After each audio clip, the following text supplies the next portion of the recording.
Bien-aimés du Seigneur, loué soit Jésus-Christ et bienvenue dans notre exercice spirituel de chaque fin de semaine pour méditer en 5 minutes l'évangile du dimanche.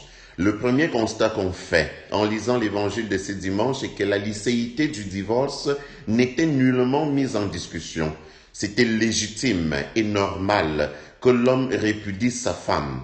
Marc précise, contrairement à Matthieu, que la femme peut aussi répudier son mari juste parce que l'évangile est déjà sorti du cadre strictement juif et se confronte désormais aux sociétés plus ou moins matriarcales. Mais pourquoi la question est posée à Jésus sous forme de débat à trancher?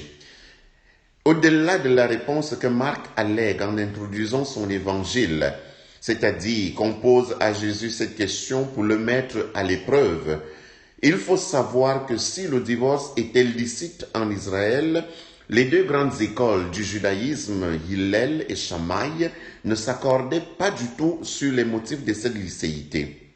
L'école de Hillel, plus permissive, considérait comme raison valable de répudier sa femme tout ce qui déplaît à son mari.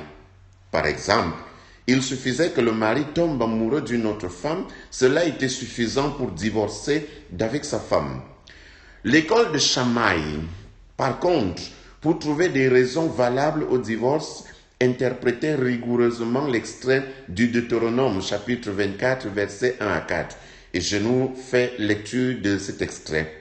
Lorsqu'un homme prend une femme et consomme son mariage, mais découvre en elle quelque chose qui lui fait honte, qu'il rédige pour elle un acte de répudiation et le lui remette puis la renvoie de chez lui. Si cette femme, après avoir quitté la maison, épouse un autre homme, si ce deuxième homme se met aussi à la détester, que cet homme lui écrive une lettre de répudiation, la lui remette et la renvoie de sa maison.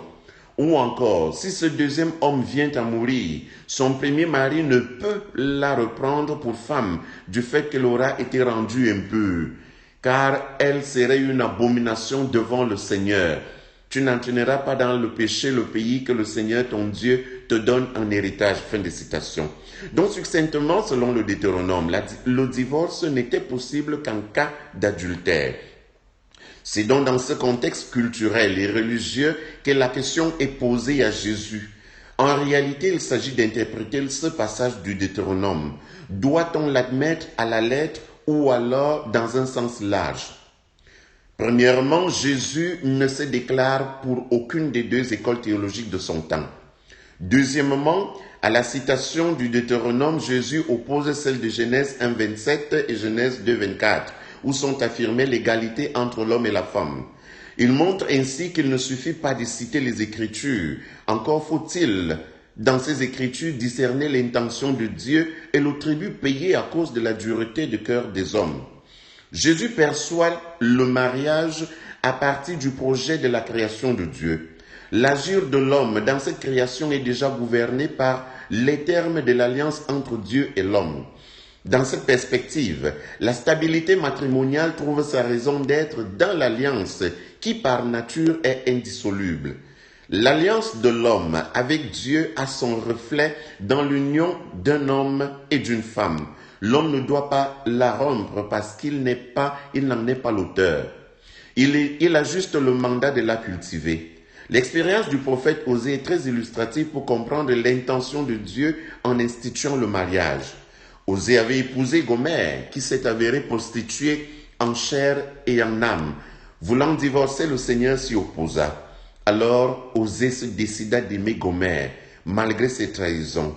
Il aima comme Dieu aime son peuple, pour toujours. Alors il lui pardonna.